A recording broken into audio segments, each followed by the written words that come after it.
Bismillahirrahmanirrahim. Aku berjuang kerana-Mu ya Allah, kerana-Mu lah aku di sini. Okay guys. Sorry, lewat sikit. But ini poin-poin penting lah yang saya rasa saya terpanggil lah untuk sampaikan. Sebab tadi kita buka VC dalam Telegram Team Malabot. Ni pun ramai daripada Team Malabot yang dah join, dah masuk dah. Mungkin dah habis VC, saya tak tahu. Mungkin dah habis VC lah. Jadi kita VC dalam Telegram Team Malabot. Okay. Ini berkenaan dengan beberapa topik penting lah yang saya rasa rakyat perlu tahulah. Anwar Ibrahim ni bapak rasuah guys. Kau setuju tak? Anwar Ibrahim ni bapak rasuah. Mesti tanya korang, kau setuju tak? Mungkin sebelum ni korang tak nampak. Mungkin sebelum ni kau rasa macam Anwar clean. Ada yang kata dia ni bersih.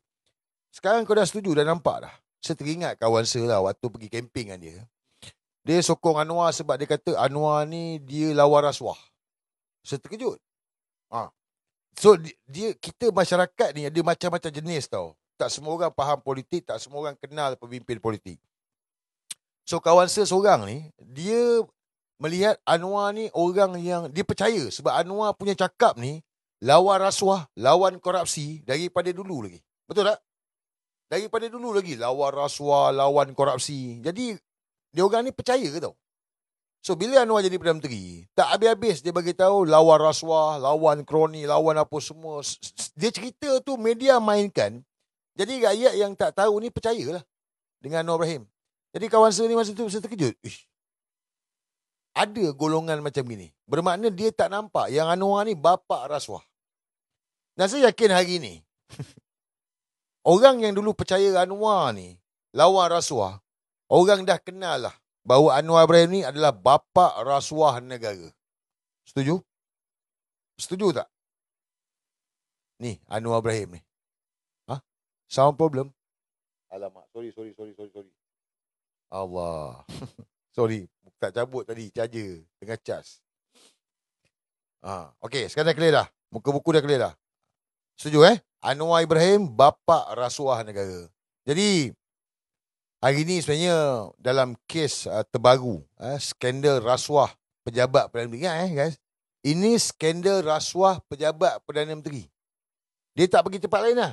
Dia tak pergi kementerian lain ni. Dalam negara kita ni, Prime Minister Office powerful lah. Kalau orang tahu tingkat 4 pejabat ni memang powerful lah. So sekarang ni, skandal rasuah pejabat Perdana Menteri. Yang mana hari ni kita tengok setiausaha politik kanan, mantan setiausaha politik kanan Anwar Ibrahim, Samsul Iskandar ataupun Sam Ketot. Minta maaf lah kalau ada yang kata tak boleh panggil saya panggil dia Sam Ketot. Daripada zaman blogger kita panggil dia Sam Ketot. Telah dituduh di mahkamah yang mana telah menerima rasuah daripada Albert. Yang mana Albert ni pula dia pun dituduh di mahkamah juga kerana memberi rasuah. Jadi mana Albert ini whistleblower, dia ni whistleblower. Saksi pun dituduh di mahkamah.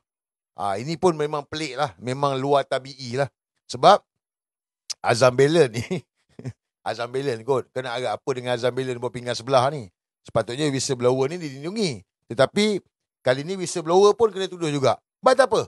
Kita leave it to mahkamah. Kan biar mahkamah buat keputusan. Ini proses dah masuk proses mahkamah. Kita sebagai warga negara Malaysia, rakyat Malaysia, kita mesti percaya kepada undang-undang. Bermakna kita serah kepada mahkamah, biar mahkamah yang buat keputusan.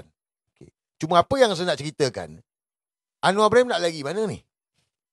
Anwar Ibrahim sekarang ni, dia nak lagi mana? Sebab skandal rasuah ini, tak boleh elak dah ni. Bermakna orang dah tahu dah, Anwar Ibrahim ni bapak rasuah negara. Dan hari ni, saya nak bagi tahu korang boleh tengok timeline oleh kerana nak menutup malu, kita cerita tutup malu ni, nak menutup malunya Anwar Ibrahim, guys, hari ni dua-dua dituduh. Dua-dua, Albert dan Samsul Iskandar dituduh di mahkamah. Mahkamah yang sama, Jalan Duta. Tetapi, ini pernah berlaku pada saya dulu. Samsul Iskandar diberi jamin pada pukul 12.45 tengah hari. 12.45, Samsul Iskandar keluar daripada lock-up kerana dah dijamin. Jadi dia boleh buat sidang media penuh dengan wartawan. Penuh wartawan ni. Kita boleh tengok. Albert pukul apa? Albert pukul 2.45 petang. Albert pukul 2.45 petang, Samsul Iskandar pukul 12.45. Kenapa jadi macam itu? Kerana mereka tak nak Albert keluar pukul 12 lebih ataupun pukul 1 sebelum waktu rehat untuk Albert buat sidang media. Sebab bila 2.45, wartawan dah balik dah. Media semua dah balik dah. Ni, setting daripada komunikasi lah. Bapuk basikal. Sebab media ni, dia orang ni, sampai pukul 12, pukul 1 je. Lepas tu dia orang rehat lah, habis dah.